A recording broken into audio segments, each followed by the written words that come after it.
Across America, you're listening to the Veterans Impact Show, featuring stories of veterans who continue the mission in their communities with honor, courage, and commitment. Brought to you by Fairway Independent Mortgage Corporation and the Texas Veterans Chamber of Commerce. What a great day in Texas, and welcome aboard the Veterans Impact Show, brought to you by Fairway Independent Mortgage and Chuck Wright's Texas Veterans Chamber. I'm Jim Blythe, U.S. Navy veteran, and your host. With me, my co-host, the guy who helped me get this started, the guy who really inspired me, seriously. Way back when. Way back when. Helicopter pilot, U.S. Marine, Chuck Wright. What a great, great individual. Thank you for being part of the most important team in my broadcasting career. Buddy, we've got a tremendous friend and a tremendous person to be able to interview. Why don't you go ahead and interview I can't even talk. You can tell he's back from a week off and he's totally lost his radio presence, if you will. Now, I am really, really excited. I have gotten to know Tan Parker over the years. He is a great friend. He is a great friend to our veterans, and he is a great friend to America. And I'm gonna go ahead and do the disclaimer up front. We generally don't delve into politics. There's a couple of reasons that we're gonna go a little bit political this week, and one of them is because of, and we'll talk about this, is Tan has worked on multiple initiatives for our veterans and been a strong supporter of our veterans. The show is based on the concept of Charlie Mike, which is continue the mission. And this is partially how I got in touch with Tan and connected with Tan, is in dealing with the veterans around him. As you mentioned off air, our friend Ginger Simonson, who's been a guest on the show several times, another veteran who has continued the mission, who lives and breathes the motto Charlie Mike, which is continuing to go forward. And without a lot of further ado, I would like to introduce next door to me, politically in the House District, and about to be our next state senator, replacing Jay Nelson. Do you even have an opponent? But we'll talk about that in a minute. But Tan Parker. Welcome, Tan. Welcome to the show. Good morning, guys. My goodness, what a fun way to start the morning, hanging out with you, Chuck, and Jim. So thank you all for having me. What an honor to be with you all today. Hey, and I'm sorry, I meant to have coffee delivered to your office, and I blew it. So that's my fault if there's no coffee there. Well, I tell you what, we're going to have to arrange to have a breakfast live remote one of these days and have you and be able to just have questions and answers and do things, because it's so important. All of the things that you've done as a state representative, but one of the things I wanted to start real quick, because our veteran audience, is this Armed Services Scholarship deal. I don't think a lot of people know about that, Tan. Could you tell us a little bit about it? Jim, I'm so glad you remembered that. It's really a special thing that the state of Texas offers. So every member of the Texas House has the opportunity every year to be able to select an individual who's outstanding, that deserves the ability to get a scholarship to go to college. Of course, it's contingent upon them serving in one of the branches of the armed forces after they graduate from college. But we do this every year, and in fact, we are now currently accepting nominations right now until August 15th. It's $10,000 a year. Wow. To kind of give you an idea, $10,000 a year. And the application process this year for me will go till August 15th. So, we always get so many incredibly talented young men and women, and we have so many great kids here in this area, but really a special program. I want more Texans to be aware of it. They should reach out to their state representatives if they're down in South Texas or anywhere in East Texas, West Texas, of course, here in the North Texas region, and get access to this great opportunity for these kids. I think that's incredible. I'm going to find out. We've got some Sea Cadets and we've got some young Marines that may be able to qualify. Absolutely. And so we do in fact broadcast out into particularly into South Texas, but I'll make it easy for our listeners. If you don't know who your House rep is, and quick question, Tan, can our state senators do this as well? Yes, they absolutely can. Okay. Absolutely. So any member of the Texas legislature can do this. So reach out to their office, to your state rep, to your state senator, and you'll be able to learn more about this great scholarship program. So embarrassingly enough, we political junkies have representatives like you on speed dial, but most of the country doesn't. And so Texas has made it real easy. If you will Google, or I guess it's a Google search. I use Bing now because I just do. We won't go down that path. But who represents me? If you'll just type in who represents me, it will ask you your address, and it will directly tell you who your reps are. And if you are at all interested in that scholarship program, and let me tell you, it is in fact competitive. I have sat on several boards that have had to select from some incredibly talented people. But what a great way to help our young people with what Jim and I know to be an incredible opportunity. And I know you have seen it, Tan. I know you believe it at your core. It's one of the things that I really admire about you. We tell a lot of jokes about politicians. The one thing I can tell you about Tan, the man walks the walk. He truly does. He truly believes in our great state and our great country. He truly is trying to help people. You're an incredible individual. I want to grow up and be just like you. Well, you've done a whole lot, Tan, for education as well as for foster children and various things that have really pinned up education and how important that is. And we know here in North Texas, we've got a tremendous job opportunities for people as well who are well educated. I serve with the Army Scholarship Foundation in reviewing applications, and I know how important those are for our men and women who are serving in the military and their families to be able to get it. So my hat's off to you. No, Chuck, that's exactly right. And you and Chuck are much too kind, but it's such an important thing that we continue to raise awareness of. Absolutely. Now, can I change the subject a little bit? You mentioned You before bet. we came on your new book, and Nathaniel my engineer can put that up so people in Facebook can see it. Let's talk about making government work, because boy, I got to tell you, if there's a time right now, it ain't working for the benefit of the American people. So let's talk about that, please, sir. And now the show plunges into the political arena. Ain't nothing wrong with that. Well, thank you for the opportunity, guys. So let me give you a little background. So I was a 19-year-old kid and had the great honor of interning for a man by the name of Tex Lazar, who was the Assistant Attorney General of the United States under President Reagan. His wonderful wife, Mary Spaeth, ran the communications office for the White House. Back in 1994, Tex ran for Lieutenant Governor of Texas, one of the great conservative intellectual minds, really, of the 20th century. And God rest his soul, the Lord called him home way too young at about 53. Wow. But he, in 1994, when he ran for lieutenant governor, he released the first version of Making Government Work that focused on 4 areas of public policy. And it got a lot of great traction, so to speak, in conservative circles because it had a foreword by none other than President Ronald Reagan himself. And so as a result of all of that, the book, like I said, hadn't no new version, anything been created since 1994. His wonderful wife, who I've been very close to her and the kids all these years since Tex passed. I've always had Mary come and visit with Republican members of the House caucus when I ran the caucus. And the reason why I did that is I wanted them to have the best and brightest people in every field of endeavor educate them. And Mary certainly is the right person to talk about communication strategy. So Mary came to me now a few years back and said, Tan, what a tremendous honor. I get goosebumps thinking about it, guys. She said, Tan, will you pick up his mantle?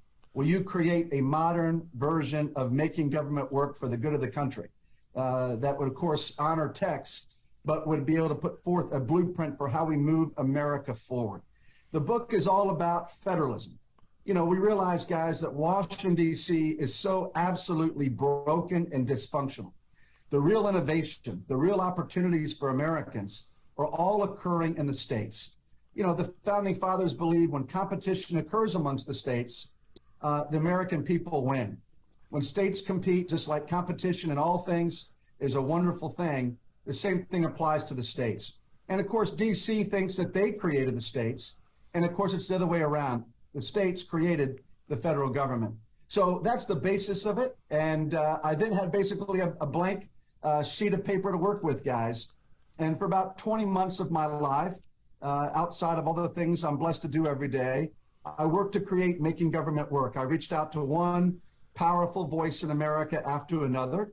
I would walk down to the kitchen and visit with my wife every morning and talk to Beth about, well, honey, I want to, find who would be the right veteran for me to work with on a chapter about how we can assist veterans, or how do I talk about the Texas model? How do I talk about education? Who should I talk to about the family? All these critical topics. And so that's what I did. And so I reached out to Rick Perry, and Governor Perry and I worked on a chapter together about what Texas means for the rest of the country. I reached out to Rick Santorum, my good friend and former, of course, candidate for president, senator from Pennsylvania. We did a chapter together with Grace Marie Turner on healthcare policy. I did a chapter with Chuck Norris, guys, on the topic of the Second Amendment and why the Second Amendment is so important. I did a chapter with Kathy Ireland about life and protecting life. Chad Hennings, another great vet, and I did a chapter on the family as the fundamental building block of society. So I didn't get a phone call because I wasn't an NFL player. I see how you roll. Hey, brother, come on. You're always the top of my list of calls I make. Oh, man. I always give my boy a hard time. But I share that about Chad Hennings because he had, of course, a great veteran story, of course, a great football player at the Cowboys. But he also, of course, been so involved in the ministry as well, leading the effort to bring back Promise Keepers and so forth, and talk about the family as the fundamental building block. But the one chapter I want to highlight of all those 23 in the book is one I did with my good friend Scott O'Grady, of course, another great veteran. And we focus specifically on what the states can do to be able to help veterans transition when they come back from serving. And so beyond what the federal government does, again, we know the challenges of Washington. Doesn't matter if we're talking, about the programs that are offered at the federal level to vets or whatever we're talking about. It's usually broken and dysfunctional. So the plan was all about what we can do as the states to help our veteran population. So it was an honor to work with my good friend Scott O'Grady in that chapter. So I share that with you just to give you a thumbnail sketch, guys. All the proceeds of the book, 90% go to veterans causes. I don't make a penny personally. Another 5% goes to Chuck Norris's favorite cause, which is Kickstart, to keep kids off of drugs and off the streets. And the final 5% goes to Dr. Laffer. And of course, Laffer was Trump's economist. He was Reagan's economist originally. The Laffer curve, supply side, one of the great economists in the history of the country. And we worked on a chapter about what the states should do tax-wise. And he said, Tan, I'd love to do it. Can we put 5% towards my favorite charity, which is financial literacy for Americans? And of course, I said, yes, sir, done. And so what an honor to work with Dr. Laffer. So that's kind of the we broad have strokes of the book. probably never seen a time in America we need to get back to, especially on a economic and physical policy basis. We need to get away from this Keynesian thought. We need to get back to some real economic fundamental basics and put Americans first, because it only took 18 months for us to take what was running great despite COVID. Oh, Yeah. Chuck, look, that's exactly right. Leadership matters, guys. Without a Your doubt. audience, all the vets out there, they know it from their service to the country, but leadership matters. Yeah. When you're there in the trenches fighting for the country, when in your business career, leadership matters, and it certainly matters when it comes to the leadership of our state. And our nation. we're gonna take a quick break in about 30 seconds as we segue. We break up the show because we're broadcasting both on terrestrial radio and on Facebook. We'll continue talking for the Facebook crowd. But I wanted to give a shout out to our partners in crime here in the studio, the lovely Miss Diane Blythe, and the extremely talented, uber talented, forgot to mention him last week, I feel much chagrined, Nathaniel Smith, who is our IT tech guy. All right, let's go. All right, Tan, while we're in the commercial break, and just FYI, we're picked up on 11 stations in South Central Texas and San Antonio, including Uvalde. We are also picked up on 11 TV stations in Northern California, from Santa Rosa to San Francisco. We are obviously on Facebook and YouTube.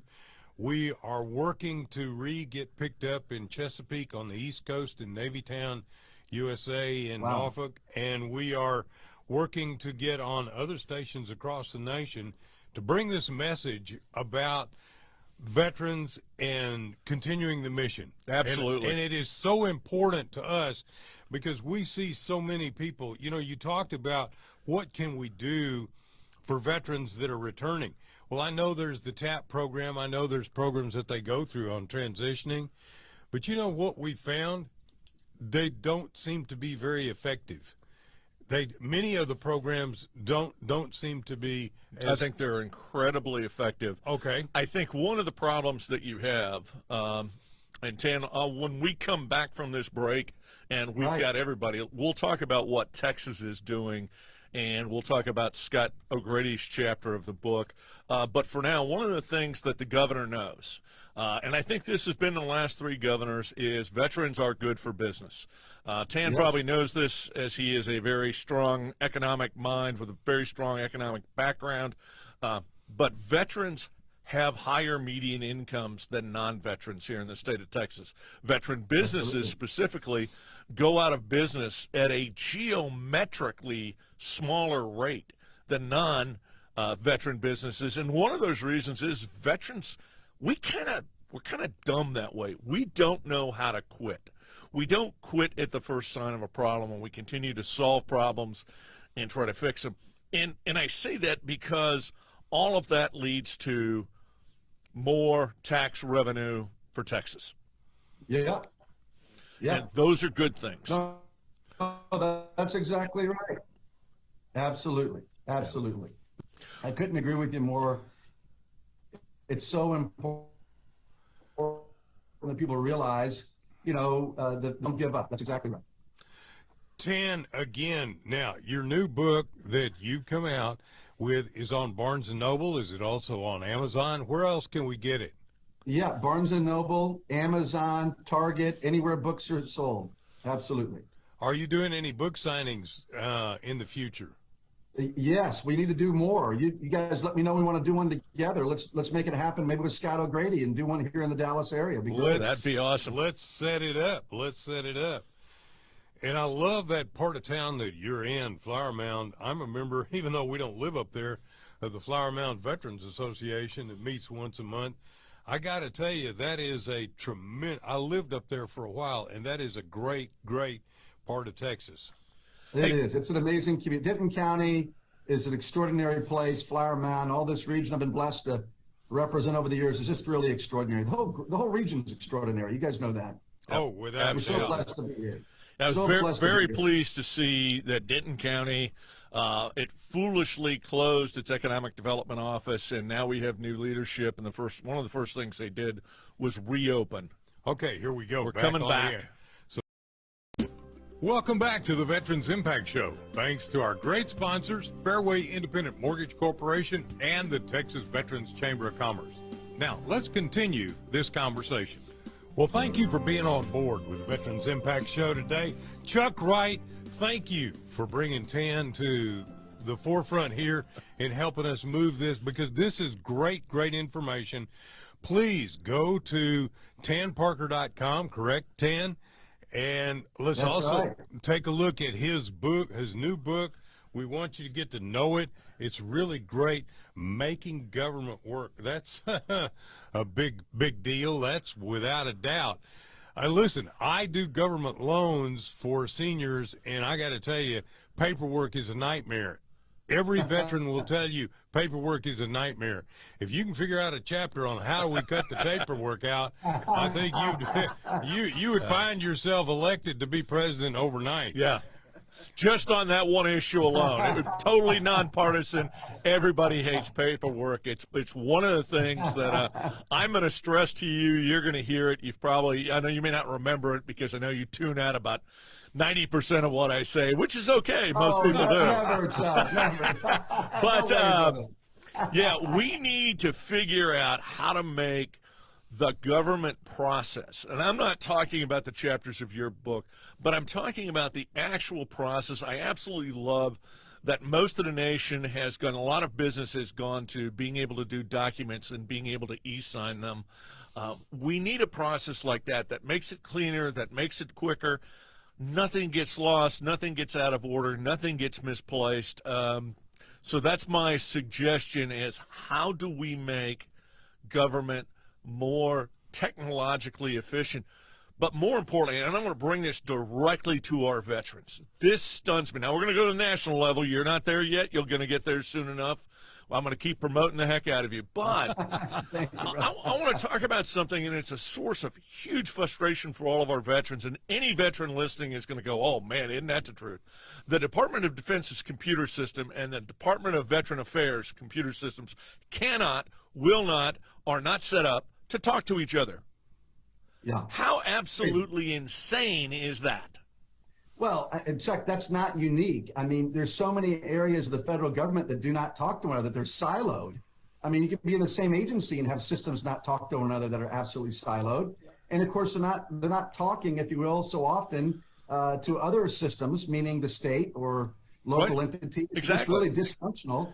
And we're really living in a world of, 2 or 3 decades past when it comes to a lot of the technology. But I love your comment about streamlining and creating efficiency. I try to do that, certainly want to do that for our veterans, but I try to do that in all aspects of government and every agency. We look for ways to streamline, and I just think that's a really important thing that we should be always aspiring to.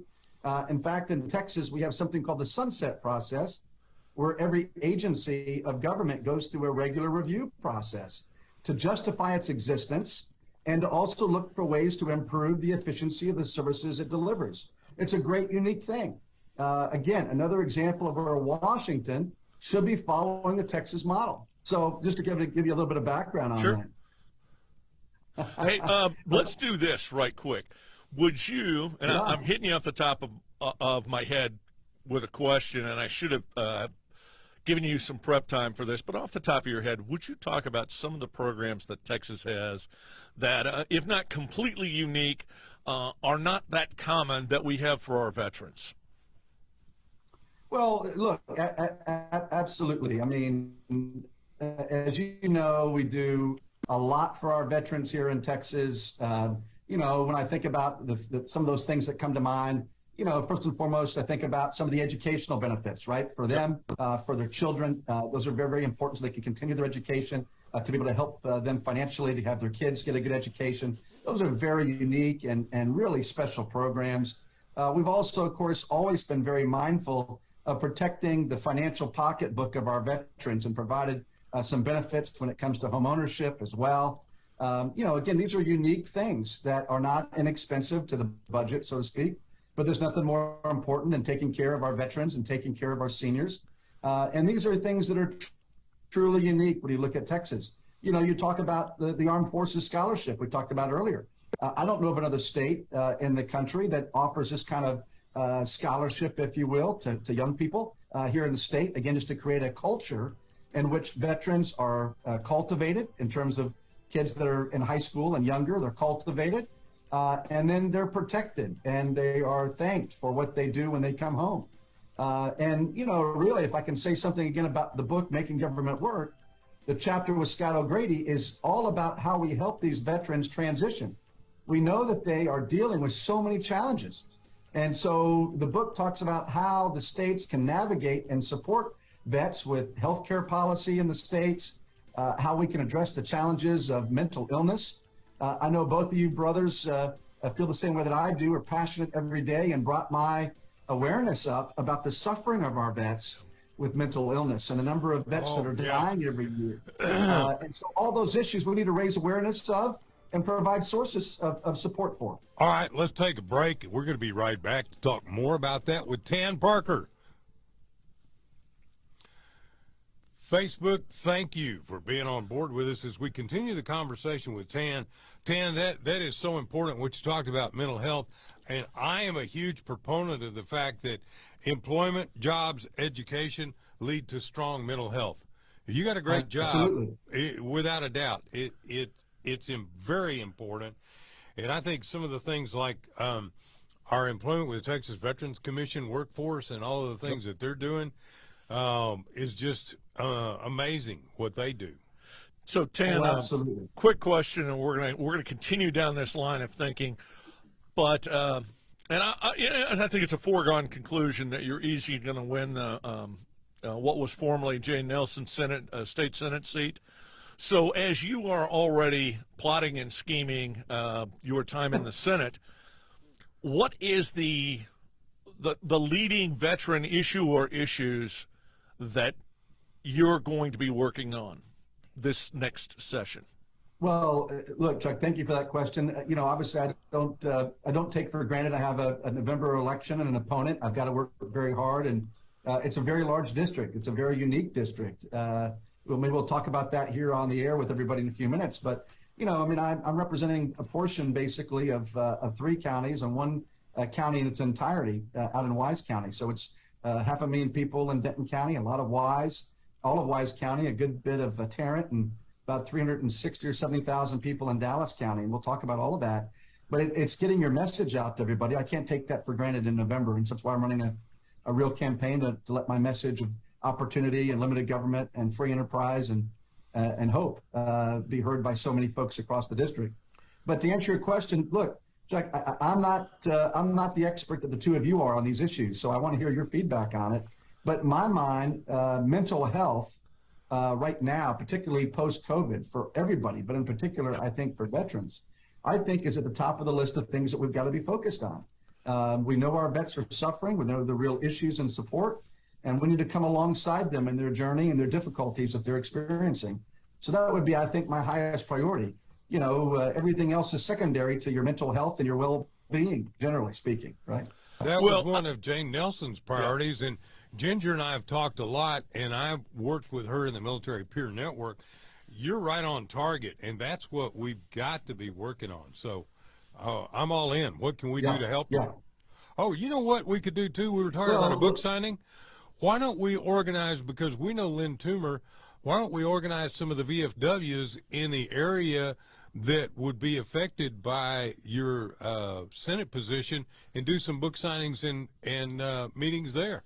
Let's do that. Jim, what an honor. I would love it, brother. I would love it. I love getting to know new people, and I'll give you guys the breakdown, a little bit more detail of the district if you guys want to talk about that on the show here officially. But that's exactly right. That's exactly right. And, I just want to make maybe a 30-second comment more about the book for a moment, just to tie in so they see the Reagan and the Haley. I want to just kind of explain that so they understand that for a moment. When we come back in terrestrial radio, let's focus on that, because we've only got about 30 seconds. And, boy, I don't want to cut this conversation off.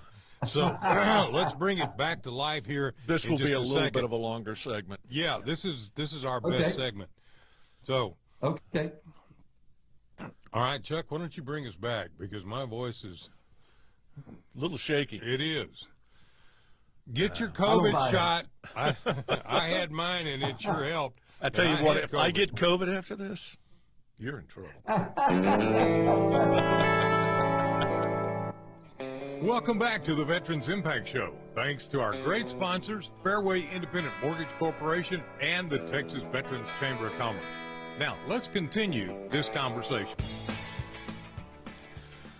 Welcome back to the Veterans Impact Show, where we focus on the concept of Charlie Mike. And Charlie Mike is military slang for continue the mission. One of the things that we have seen, and we have seen it after every major war, and it always seems like it's major wars, but the interesting thing is with every generation of military men that transition, men and women, excuse me, I use men in the generic mankind sense of the word, but we see it with every generation that transitions from the military, is that our military leaders become our civilian leaders, and they continue to serve and they continue to grow. And our show is dedicated to sharing those stories. This week, we're taking a little bit of a different tact. It's a little bit of a political tact. So we're not trying to offend anybody. We are trying to talk to, and we are happy to have on people from the other side of the aisle. And there are several that I know of that are on the other side of the aisle from me politically who are dedicated servants to our veterans. And that is the focus of this show, is talking about one of those good friends of ours. And he's a good friend in part because he is, in fact, a dedicated servant to our veterans, and that is our own Flower Mound's own Tan Parker up here in North Texas. Now, Tan, you wanted to talk when we took the break about the area that the state Senate seat would represent. You were talking about Wise County, so that's what, Mineral Wells, Weatherford. Can you talk a little bit more about that area and some of the special needs in that area? Absolutely, Jim. Well, this Senate district is now Senate District 12, and Jay Nelson, of course, did such a great job leading SD 12 for a number of years. Jane's configuration of SD 12 was really all exclusively contained within Denton and also in Tarrant County. The new SD 12 is very different. It's about 500,000 people in Denton County, so communities like Sanger and Crum, parts around Denton, Louisville, Flower Mound, the Argyles, the Bartonvilles, the Roanoaks, the Ponders, the Denton County pieces of Alliance Airport, of course, the Denton County pieces of South Lake Trophy Club, Westlake, the Denton County pieces of Fort Worth. Then we go into Wise County, all of Wise County. And in Wise County, we're talking about Decatur and Rome and Boyd. We're talking about Lake Bridgeport. We're talking about Runaway Bay. And all the way out there to the Wise-Jack County border. Then we go into Tarrant County, and we've got all of Grapevine, all of Colleyville, a little sprinkling of the mid-cities. And then we go into Dallas County, all of Carrollton, all of Farmers Branch, all of Addison, all of Capel, all of Northern Irving, parts of Dallas, North Dallas, the Galleria, 635, North Dallas Toll Road type of area. Then we go all the way down into Preston Hollow, Highland Park, and also University Park. So that think is about that. One stretched out district. Yeah, you'd be my state representative. I mean, my state senator. I will be. Yeah, with your support and God's grace in November, we'll get across the goal line. So that's the district, guys. It's an extraordinary piece of the North Texas region. So I just share that with you to kind of give you a little bit of background. But to give you specific numbers. About 445,000 people in Denton County, about 350,000 people in Dallas County, about 100,000 people in Tarrant County, and about 70,000 people, which is all of the folks currently in Wise County, to kind of give you an idea. So it's 1 million people, when you round it all up.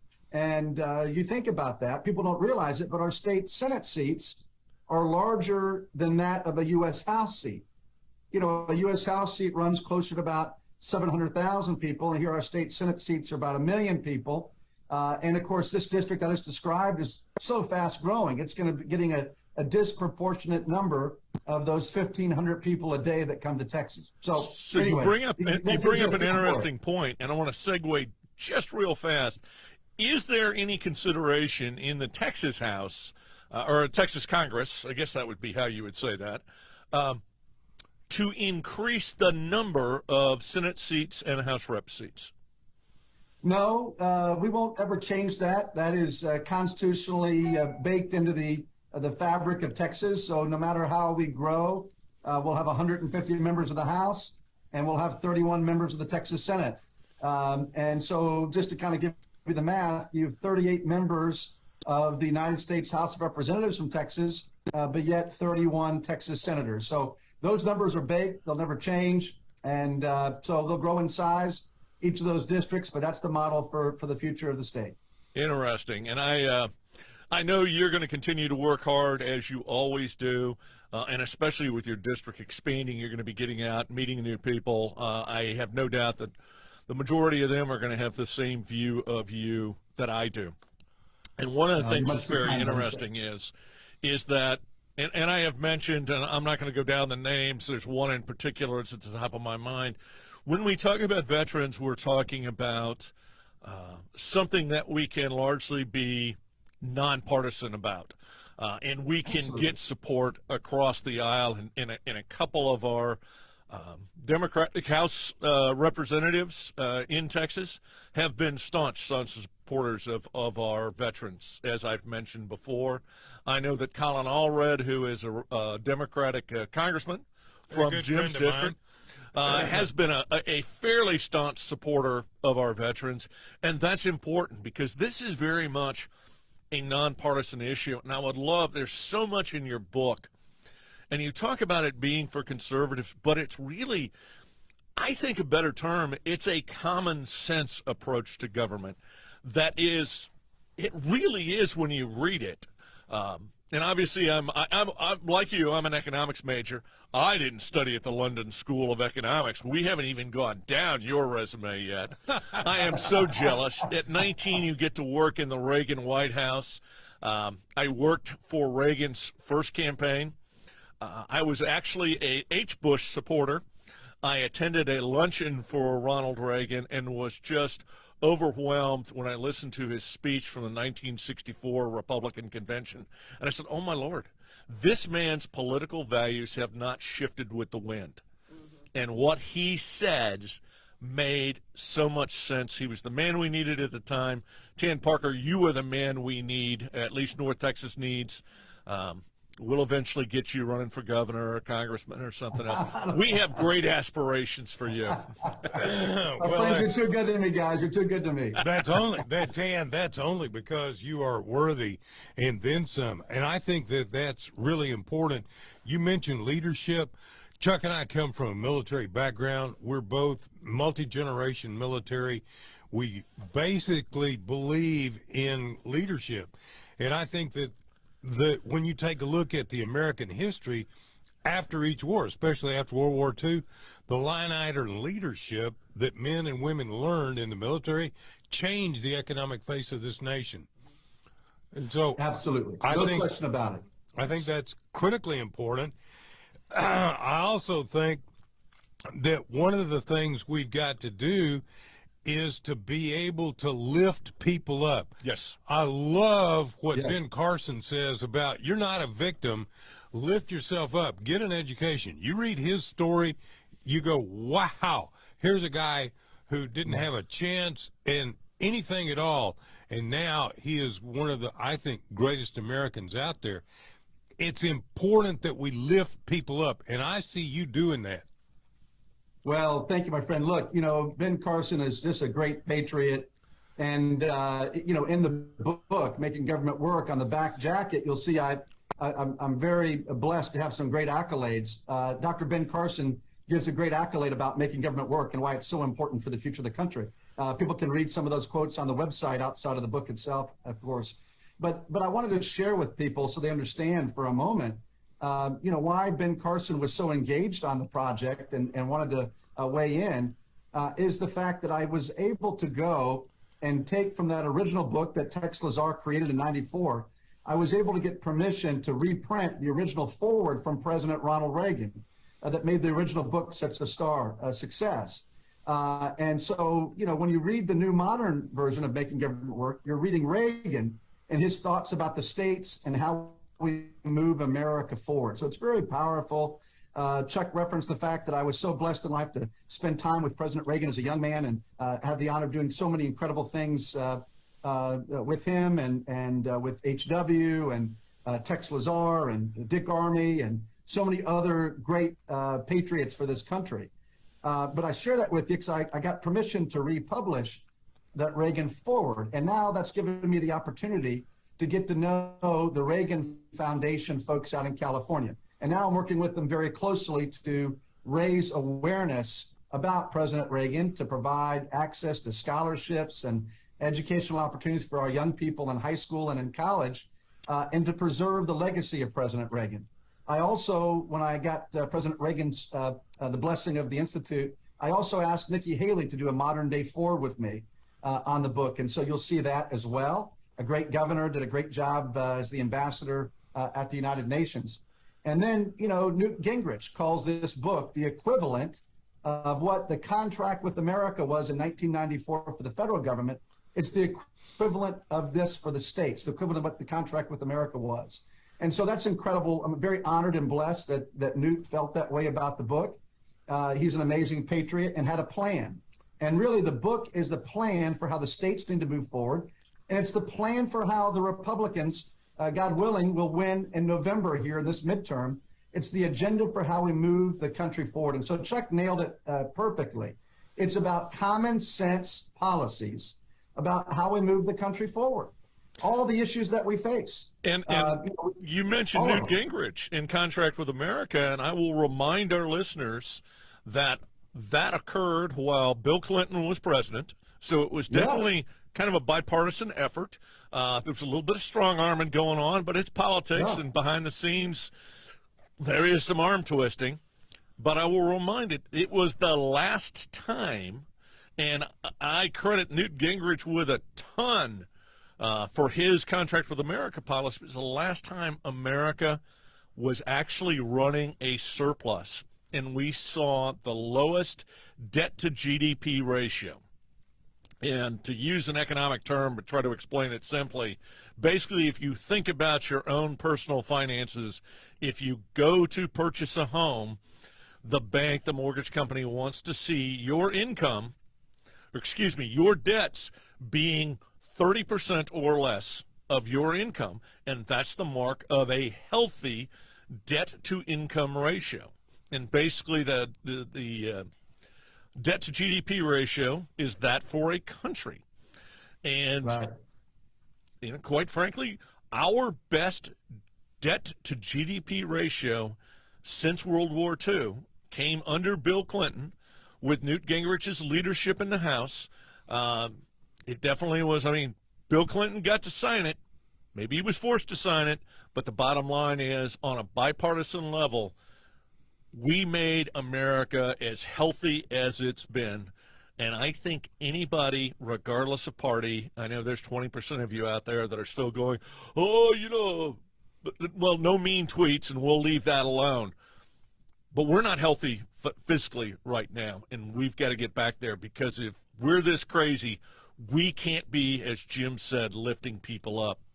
And that's one of the things we want to get back to talking about, is specifically with veterans, how Texas can lift them up. So let me segue out of all of that political stuff and come back, Tan, talk a little bit about some of the things that Texas does to encourage veterans to either come here when they transition out of the military, or those that are here, because we have a huge military population, how we incentivize them to stay.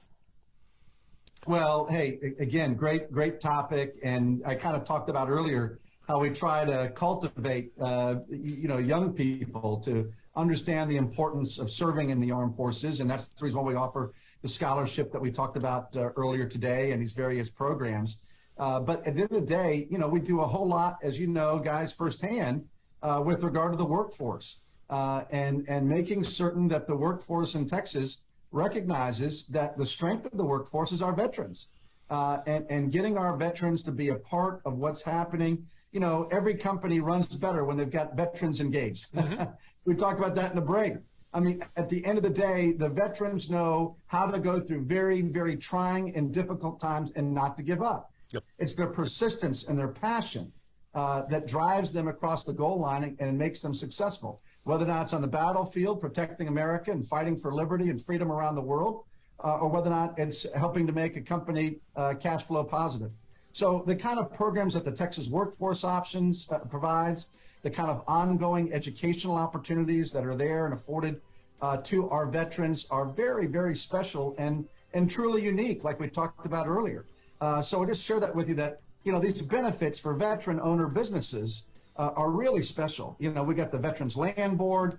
Of course, we know the term for education. We talk about a term called Hazelwood that's providing these educational benefits. So I just give you all of that, a little bit of background, just to give those that aren't familiar with Texas and all the different things that we do a little better understanding about the fact that everything we do is trying to protect and strengthen our veteran community. And I think it's why we have more veterans here than the other state. Yep. Yeah, by the way, we are about to surpass California in veterans here. So we'll be right back after these words from all of our partners. Chuck, take it out, buddy. We're out. We're still here on Facebook. We'll have one short segment left when we come back for terrestrial radio. We can continue to talk. I'm going to throw out a quick tidbit. You mentioned the Texas Veterans Land Board. My good friend Jim Darwin used to work with that. My friend Megan is working with them now as a representative up here. But I wanted to give you a really interesting tidbit that I don't know if you know. The Texas Veteran Land Board is effectively a mortgage company for Texas veterans. Go to their website, a lot of information. You only have to be a Texas resident to be able to qualify, and a veteran, obviously, because it's for veterans. Right. But they have the lowest help me out, Jim. Foreclosure rate. The lowest mortgage foreclosure rate in the nation. And they consistently lead that. And here's what a lot of people don't know, because I am a mortgage banker, although I specialize in working with seniors. You can couple the Texas Veterans Land Board loan with a VA loan, and you can buy agricultural property with a Texas Veterans Land Board loan. You can do things with a Texas Veterans Land Board loan you can't do with any other loan. Right. And it's a whole lot easier to deal with that than there is, for instance, USDA. USDA is for rural agricultural, but let me tell you something. Our Texas Veterans Land Board loan is far and away better. So it's a great, great program. And I think people need to know more about it and what it can do to help them. Absolutely. Absolutely. So it's 100% one of the agree. programs we have in Texas. In fact, you and I offline are going to talk about this, because I would love to see the profits from the Texas Veterans Land Board be redirected from our general fund. And I don't know legally how we do this, but to specifically go to fund veteran programs, veteran money for veterans programs. I love that idea, Chuck. Let's work on it together. Let's tackle Well, it. one of these days we've got to actually have a meeting of your veteran council that we've talked about for years and we've never done. Well, let me need to ask get you guys together. a question that I don't know. I worked with Judge Garcia when he was head of Veterans Court up in Denton. Yes. And that was one of the best experiences of my life, counseling veterans financially, because financial literacy is so huge. That's a big part of Chuck's life. Is there funding that could come out of this for the Veterans Court? Because I got to tell you, what the Veterans Court does throughout the state of Texas is amazing to me, helping veterans who have fallen by the wayside and they need some help. The program that the Veterans Court puts on is unbelievable, and that has morphed into the drug court, mental health court, other courts, and I think that's the model for our justice system. And it's funny, Tan and I have actually talked about this. I don't know if Tan remembers, but we've actually talked about how we take this and apply it. And the one statistic that I want our listeners to take is that our veteran treatment court has a 93% or I guess I should say a 7% recidivism rate. And a 93% success rate. Whereas I want to say it's just over a 50% recidivism rate of our justice system. And you look at the cost savings of, if we can even move that needle 10 percentage points, the cost savings. All right, here we're going to go. We're going to come back. Enormous. Yeah. Enormous.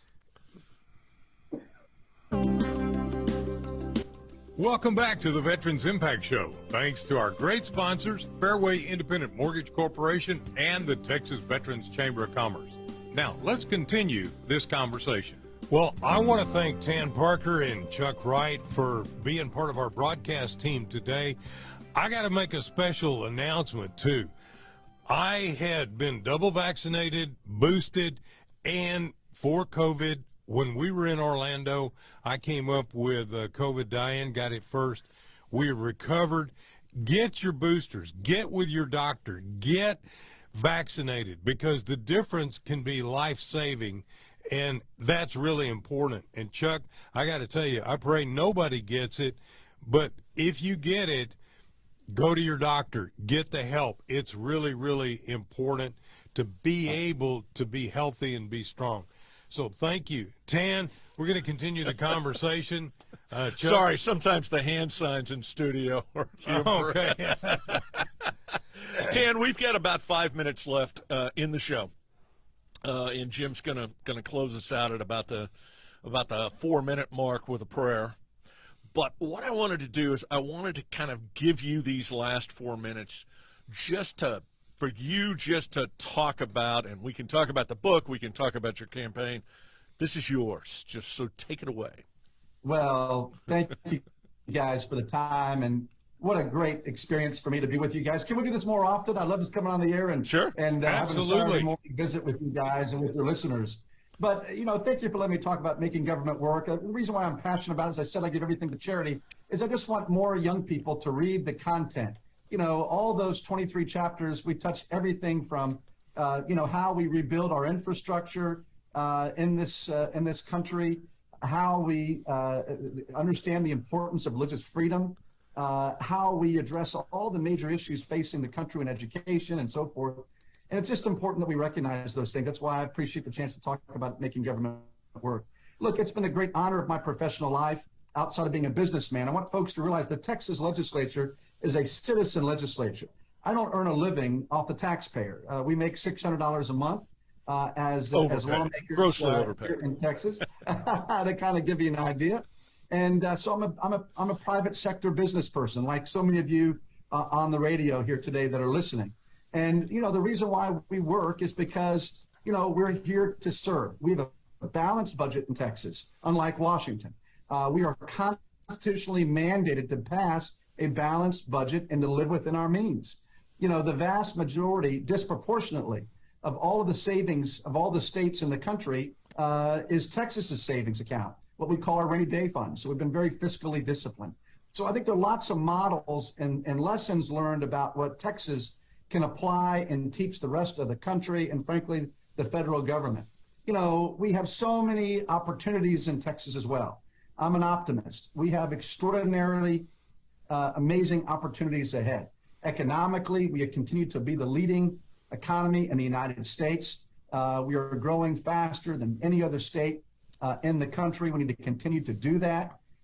And I'll tell you that today, Texas is the 9th largest economy in the entire world. Think about that. Larger than Canada, larger than Russia. And we tackle all the major issues. Some folks will say, Tan, but you don't do military appropriations. And I'll say, well, not officially military operations, but because, and I don't be political here, guys, but the Democrats that feel the way I do as well, our border disaster has been horrific. The current administration is absolutely turned a blind eye and a deaf ear to protecting our border. And we've had to put over $3 billion of the Texas taxpayer money in to protect and secure our border because Washington's not doing enough in this crisis. And again, Republicans and Democrats, down in South Texas feel that way. So I just shared that with you to kind of give you an idea of all the different topics, all the things that we tackle each and every day. We need to continue to focus on our infrastructure, making certain that education is strong, roads and water, our electric grid is strong and vibrant. We need to add a new electrical capacity to our grid. In my mind, that means using fossil fuel, natural gas plants, maybe a nuclear plant, but we need to add capacity as 1,500 people a day move to Texas. So it's all about common sense policy to invest in our infrastructure, to invest in our people, to continue to be the place where everyone wants to work, wants to live, wants to raise the family, and a place that always recognizes and protects our veterans and thanks them for all the service and sacrifice that they and their families have made to give us the greatest state in this entire country and the greatest country that the world has ever known. And that's on the backs of our veterans and what they do, my friends. Tan, thank you so much for being on. I'm going to turn it over to Jim to close us out with a prayer. Let's close with a prayer. Dear God in heaven, we thank you for men and women leaders like Tan Parker. We ask you to put your hedge of protection around them and take care of them. We ask you to take care of our active duty military as they are dispersed around the world, keeping us safe. We ask that you guide and direct and help our government and protect our border and stop the terrible criminal lawlessness along our border. Lord God, we thank you for so many things, and we pray a blessing over all of our active duty military and veterans. Thank you, God, for taking care of us. And Amen. a particular prayer for the 5 Amen. Marines and their families who we lost this last week. Oh, my God. 5 more Gold Star families. Oh, Thank you, Tan, for being here with us. Thank you for being with us on Facebook. And join us, subscribe to YouTube. Help us get out there. And Tan, we're going to be talking to you this week about some great ideas we've got. Have a great day. God bless you, my friends, and God bless all of our veterans and those families. Chuck, let me know how we can help those Gold Star families, all these families. Please let me know what we can do to help them. Please I'm call going me to anytime. send all of you guys. There was a write-up from one of the. She was the fiance of one of the pilots. Edited